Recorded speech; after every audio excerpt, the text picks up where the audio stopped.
Anies adalah korban politik licik. Artinya Saldi Isra diumpankan di situ untuk seolah-olah masyarakat anggap bahwa nggak ada rekayasa karena ada dissenting opinion dari Saldi Isra. Konyol. Mestinya Saldi Isra sadar bahwa dia hanya dimanfaatkan di situ, diumpankan untuk jadi devil's advocate. Secara sistemik diarahkan mesti ada yang dissenting opinion, tetapi di ujung dissenting opinion itu tidak akan mempengaruhi keputusan akhir.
Pragmatisme politik sana sini urusan taktik.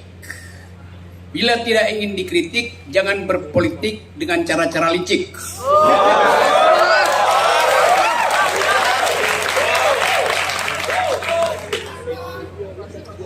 Anies Baswedan, saya sengaja ucapkan salah supaya kalian perbaiki. Anies adalah korban politik licik.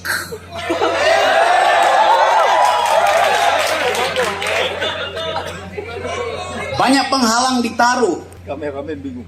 Iya. Jalannya ditutup. Dia kasih itu soalnya. Tapi yang ditutup di bumi bisa dibuka di langit.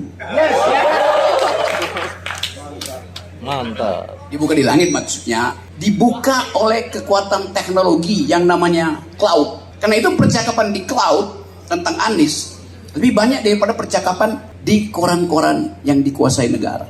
Jadi kita selalu tahu bahwa setiap upaya untuk menghalangi hak demokrasi di dalamnya ada cara-cara taktis. Kita dulu berharap bahwa Pak Prabowo lebih dahulu mendaftar, tapi mungkin jalan di langit masih tertutup. Anies adalah korban dari kelicikan. Mahkamah Konstitusi adalah pelaku kelicikan. Kenapa enggak? Ya, Mahkamah Keluarga. Bahkan saya mau sebut bukan Mahkamah Keluarga, keluarga.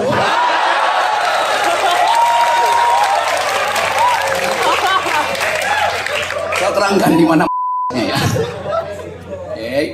Bayangkan, ada seorang bocah menelpon paman, enggak? Ada seorang bocah menelpon suami dari tantenya. Saya nggak bilang paman. Supaya abangnya bisa jadi wakil presiden atas perintah bapaknya. Jadi itu yang terjadi. Sebuah keluarga berupaya untuk mengendalikan sebuah bangsa, sementara setiap malam 9 juta keluarga di Indonesia tidur dengan perut keroncongan. Kelaparan di Indonesia itu ada 9,8 juta keluarga, tertinggi di Asia itu. Padahal hak dari 9, juta orang itu untuk memperoleh nutrisi minimal yang harus diberikan oleh negara. Ketika mereka bangun pagi, dia hanya berharap dapat BLT. Anda bayangkan, hak warga negara untuk disuapi oleh negara. Begitu negara tiba di depan pintu rumah orang-orang miskin ini, di situ udah tersedia goodie bag. 1 liter minyak goreng, 5 kilo beras, dan ada wajah seseorang ditempel di situ. Apa itu bukan penghinaan? Presiden tidak perlu punya visi, karena visinya udah ditulis di Undang-Undang Dasar, yaitu cerdaskan kehidupan bangsa dan pelihara fakir miskin.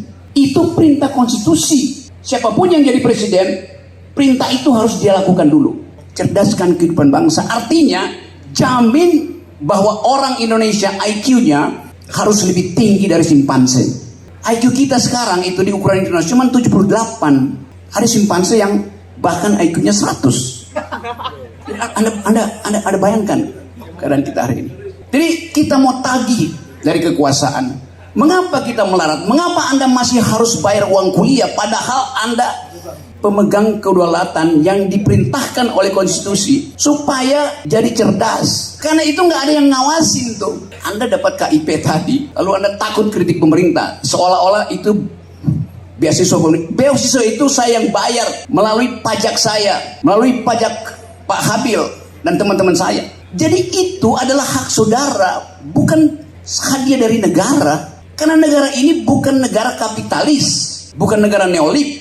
Negara ini dirancang berdasarkan perintah konstitusi, pelihara fakir miskin. Artinya gratiskan kesehatan supaya dia bisa berpikir tanpa harus dibebani dengan iuran BPJS. Seolah-olah udah dapat iuran BPJS, negara sudah merawat mereka.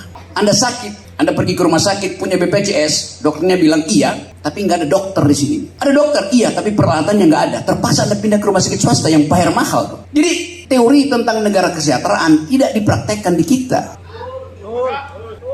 Itu yang terjadi. Nah karena itu sekarang orang berupaya untuk memuji-muji, misalnya Mahkamah Konstitusi kan masih ada dissenting opinion, jadi tidak betul direkayasa. Buktinya Saldi Isra masih ngoceh. Anda baca kan Saldi Isra? Nah Saldi Isra udah ngoceh dari 5 tahun lalu. Setiap kali dia bikin dissenting opinion, tapi setiap kali skornya ada 54, 63. Artinya apa? Artinya Saldi Isra diumpankan di situ untuk seolah-olah masyarakat anggap bahwa nggak ada rekayasa karena ada dissenting opinion dari Saldi Isra. Konyol. Mestinya Saldi Isra sadar bahwa dia hanya dimanfaatkan di situ, diumpankan untuk jadi devil's advocate, bahasa Latinnya advocatus diaboli, seolah-olah kritis. Padahal itu bagian dari sistem. Secara sistemik diarahkan mesti ada yang dissenting opinion, tetapi di ujung dissenting opinion itu tidak akan mempengaruhi keputusan akhir. Itu penyelundupan hukum tertinggi dibuat oleh istana. Bukan betul, sangat betul. Yang lu korting-korting kalimat gue. Jadi apa yang mesti kita periksa sekarang? Sibuk para elit politik persoalkan kembali keputusan Mahkamah Konstitusi. Ngapain? Faktanya udah terjadi. Yang mesti dipersoalkan adalah perilaku politik presiden. Apakah cerita tadi di awal ketika seorang bocah menelpon suami dari tantenya atas perintah bapaknya, apakah itu perbuatan tercelah? Bukankah di dalam ilmu hukum impeachment itu dimungkinkan kalau ada perbuatan tercelah dari kepala negara?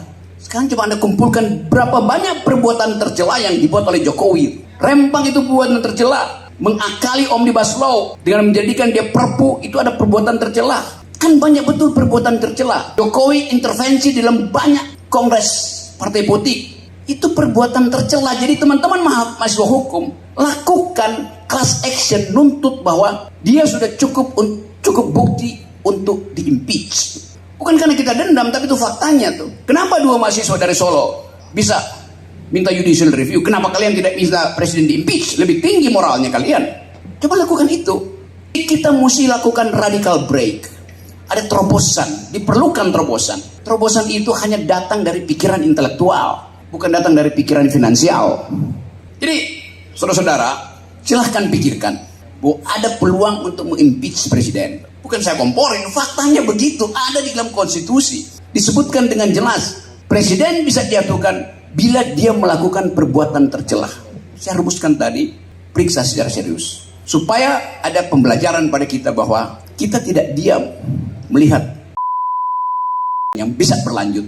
Itu pegangan saya, dan saya ingin malam ini ada diskusi di antara BEM menjelang demonstrasi besar-besaran 20 Oktober. Assalamualaikum warahmatullahi wabarakatuh.